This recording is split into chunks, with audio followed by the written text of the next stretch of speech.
Bonjour, Madame Fiol. Bonjour, Monsieur Vitran. Vous êtes donc candidate au municipal de 2026. Ma première question, qu'est-ce qui a changé dans votre vie depuis que vous êtes candidate?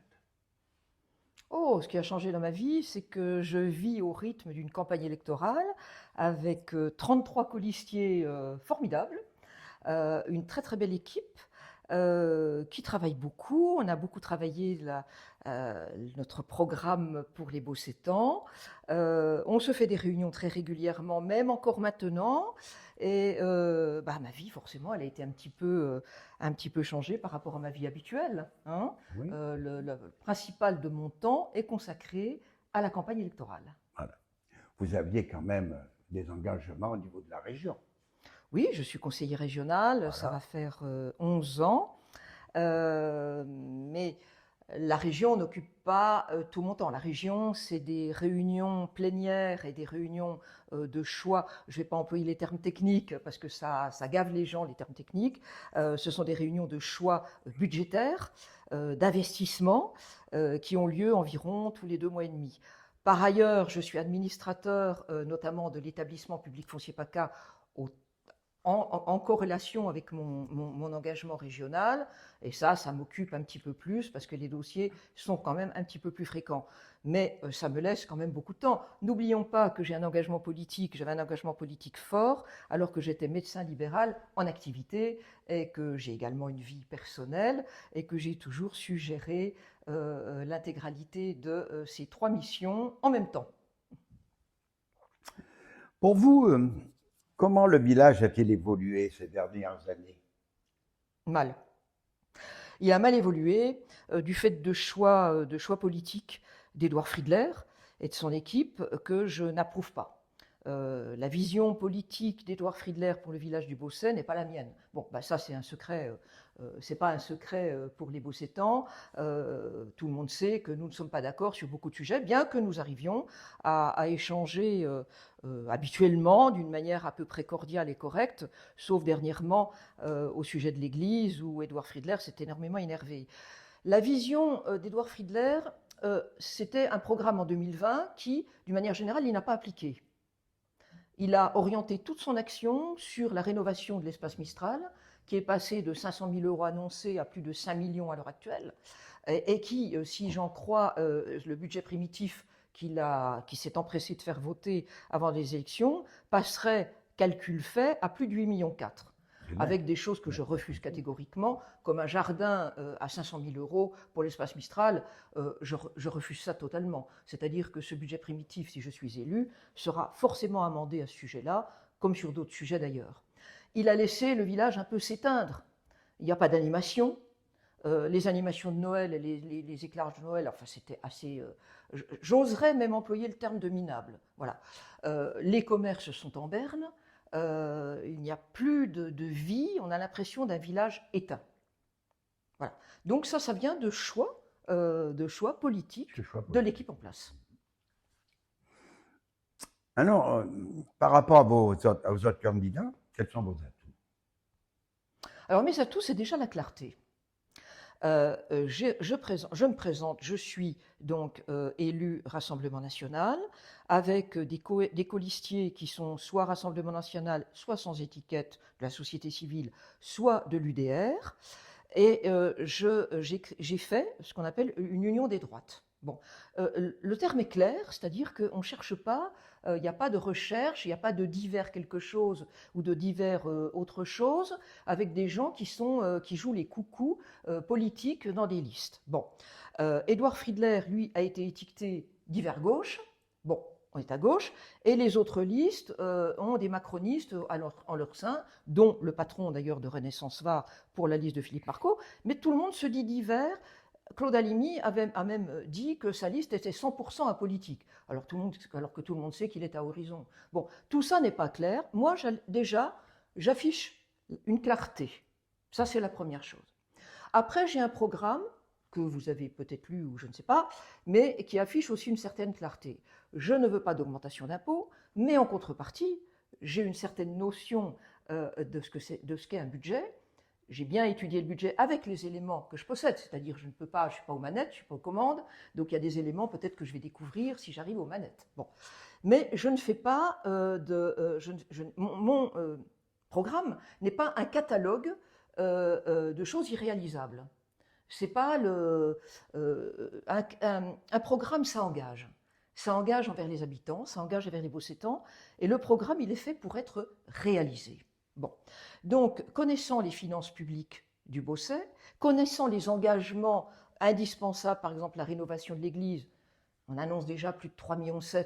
Oui. La fin de l'espace Mistral, au moins la partie qui a été entamée, qui sera inaugurée au mois de juillet, paraît-il, si tout va bien, il faut finir ça. On ne peut pas faire autrement. Non. Je ne voulant pas augmenter les impôts, je ne vais pas vous promettre de créer une salle des fêtes, de créer je ne sais quoi, des pump tracks, des terrains de foot, des machins. Non, je ne peux pas parce que je suis réaliste, je suis une femme politique réaliste et qui ne ment pas. Bon.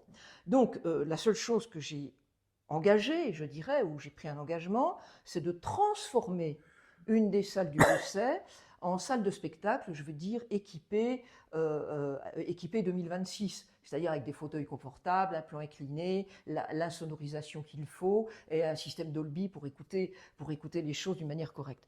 C'est la seule chose que j'ai engagée réellement avant d'avoir fait un audit des finances. Donc, clarté, pas de mensonge, et j'essaie d'axer également mon programme, une bonne gestion et sur la sécurité. L'insécurité gagne au Bosset, tout le monde le sait, tout le monde le voit. Il n'y a pas suffisamment de policiers municipaux, il n'y a pas suffisamment de policiers municipaux également pour aller se désectariser sur tous les écarts, parce que c'est très grand le Bosset, il y a beaucoup d'écarts, où il faut aussi s'occuper des gens qui n'habitent pas à l'hypercentre-ville. Dans l'hypercentre, il y a des petites bandes qui sèment un peu la panique. Et moi, en tant que médecin dictologue, moi, je vois le trafic de drogue. Je le vois. Je le vois et je refuse que la jeunesse du Bosset soit pourrie par les drogues de synthèse qui arrivent. Ce qui arrive est effrayant. C'est effrayant. Des jeunes peuvent avoir le cerveau grillé en une semaine et ça, je le refuse. Je tiens à ce qu'on protège le Bosset de ce fléau.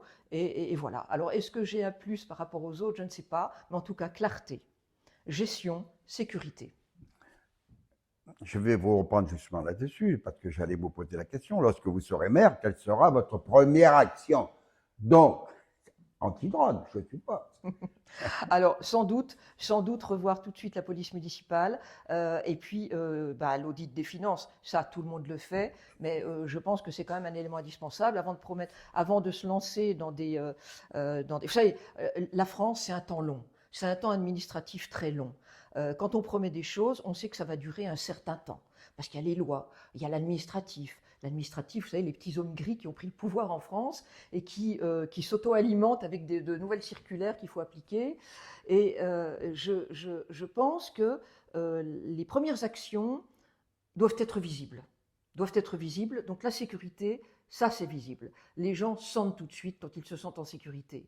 Je vais rallumer. Il faut rallumer parce que le centre-ville, c'est pas possible de laisser le centre-ville dans le noir. C'est insécure. Moi, j'ai eu beaucoup de personnes qui m'ont dit, je n'ai pas ma seule réunion publique puisque je n'en ai eu qu'une, faute de salle. Oui, mais justement, parlez-en. Comment se fait-il Eh bien, ça, je vais vous expliquer. Mais la seule réunion publique que j'ai eue, faute de salle, qui était malheureusement assez éloignée de l'échéance du 15 mars, beaucoup de personnes dans le Bosset m'ont dit, écoutez, on ne viendra pas, des personnes âgées qui venaient à pied, parce qu'on a peur. Voilà, on ne sort plus le soir. Et ça m'a quand même profondément marqué, en me disant, et les premières personnes qui ont peur dans une ville, c'est toujours les femmes.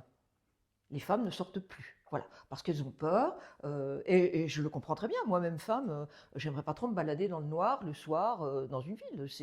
Je crois qu'il faut maintenant raison garder. Les économies, c'est bien, il faut les faire. Il faut équiper de l'aide, il faut trouver des solutions pour que ces économies soient faites, mais pas au détriment de la sécurité des populations. Alors pourquoi j'ai qu'une seule réunion publique? Oui, je vous réponds quand même. Oui, quand même. Parce qu'on ne m'a laissé le choix que d'une réunion publique. Toutes les salles étaient occupées. Donc pour vous, c'est venu de qui? C'est un peu difficile de qualifier d'où ça vient, mais ça vient de la mairie, voilà. De la mairie, direct. Okay.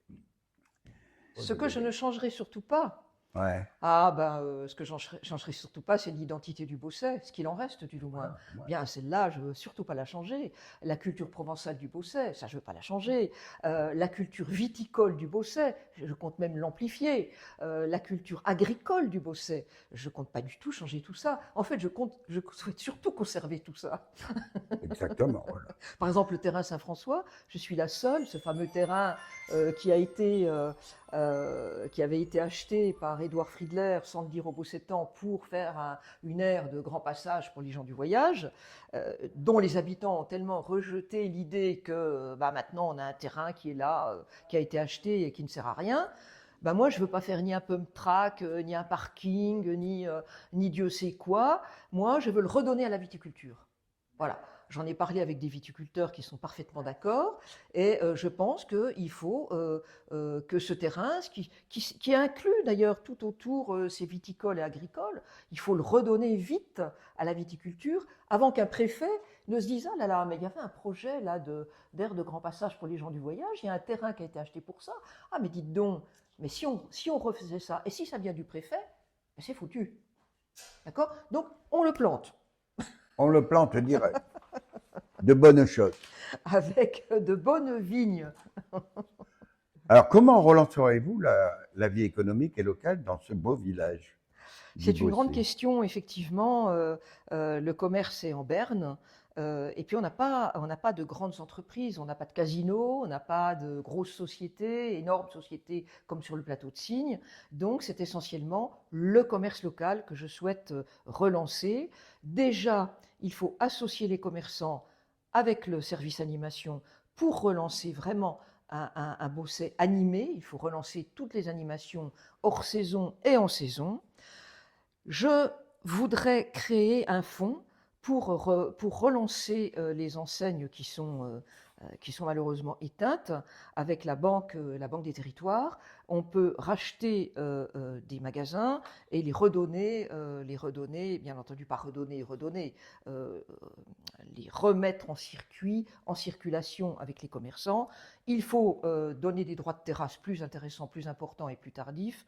Il faut vraiment avoir une politique de relance de ce commerce. Vous savez, moi, je me souviens d'une ville qui était complètement dans l'état du Beausset à l'heure actuelle, c'est-à-dire un peu ville morte commerciale.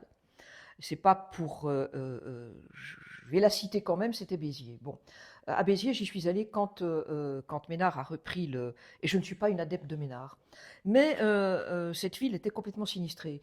Qu'est-ce qu'il a fait? Quand on est entré dans le, on était un certain nombre, on avait une réunion à Béziers. C'est une réunion médicale comme on peut en avoir ailleurs. Bon, j'ai fait le tour de la ville et je trouvais que c'était très très sympa. On m'a dit, mais il y a la moitié des commerces qui sont fermés. Mais je dis, ça ne se voit pas.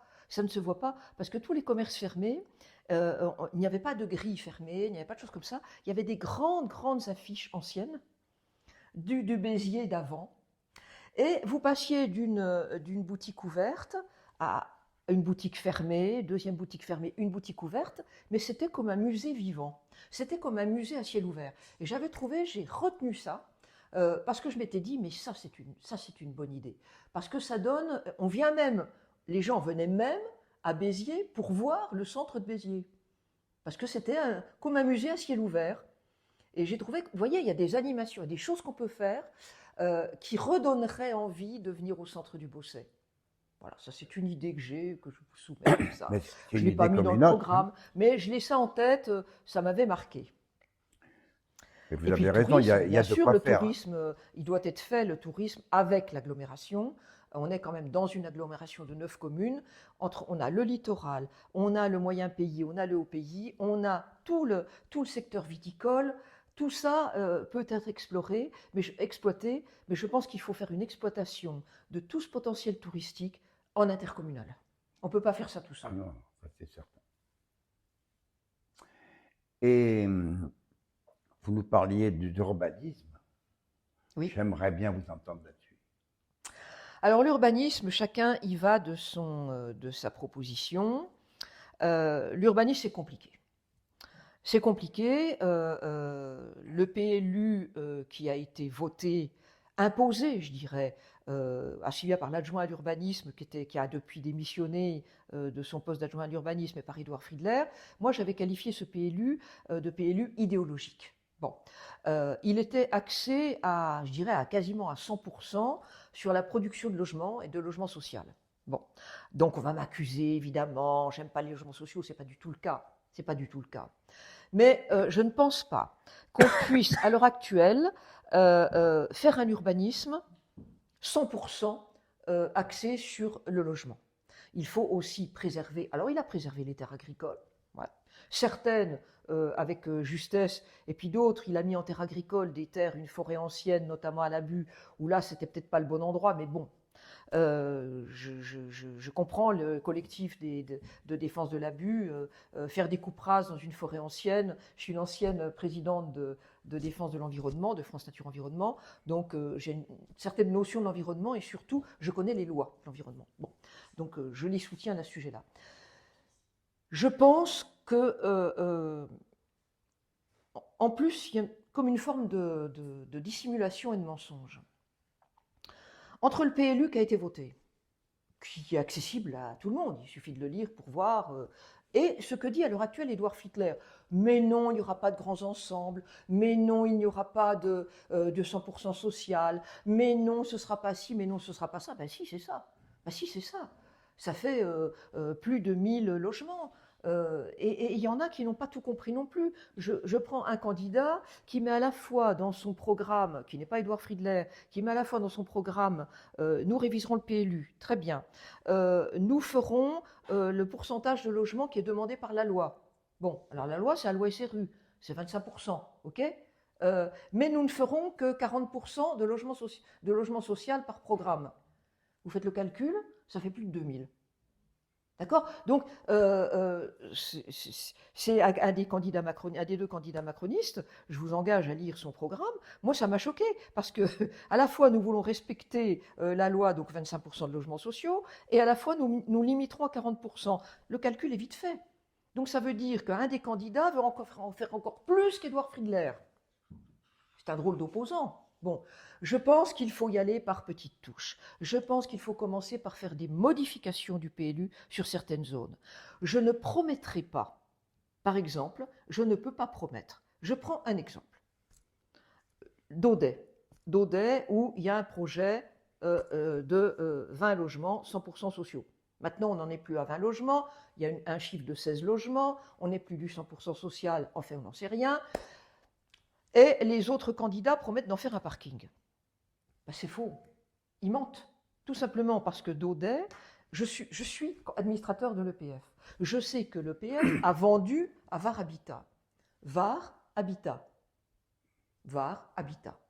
Habitat, c'est clair, la vocation de VAR Habitat. C'est pas un parking. C'est pas de faire du parking. D'accord ? Ouais. De la même manière qu'à Pigney, la vocation de l'établissement public foncier PACA n'est pas de faire ni un terrain de foot, même à 5, ni des terrains de paddle, ni des pump track. D'accord ? Il faut être réaliste. Il faut être réaliste. Par contre, en tant qu'administrateur de l'EPF, je connais les ficelles, je sais comment ça fonctionne. Moi, je dis que tous ces programmes peuvent être amendés. C'est-à-dire qu'à Daudet, il y aura du logement. Mais au lieu d'avoir du 100% social et d'avoir 20 logements, on peut négocier pour qu'il y ait un étage de moins. On peut négocier pour qu'il y ait moins de social, qu'on fasse une vraie mixité sociale. La mixité sociale, ce n'est pas 100% social. Ce n'est pas ça, la mixité sociale. À Pigney, on peut limiter. Édouard Friedler se vante de faire, à Pigney, de faire un parc de 3,5 hectares. Mais il n'a pas à s'en vanter. C'est moi qui l'ai demandé à l'EPF. J'ai les traces au conseil d'administration. Il vient de le sortir, ça. Il vient de le sortir. Voilà, tout simplement, en 2020, il nous en parlait pas. Tout simplement parce qu'à l'EPF, j'ai dit que tout ce qui était inondable en bas, si jamais c'était construit, je porterais plainte au préfet, contre le préfet. J'ai dit que je ne voulais pas vivre au Beausset ce qu'on a vécu à Draguignan, des morts. Donc, qu'est-ce qu'a fait l'EPF ? Ben, il a dit là, non, on ne construira pas. Édouard Friedler dit, c'est moi qui. Non, c'est pas lui qui, c'est moi. Donc l'urbanisme sera changé, mais dans les règles et en accord avec les lois et avec ce qui a été vendu. On peut toujours rediscuter un projet.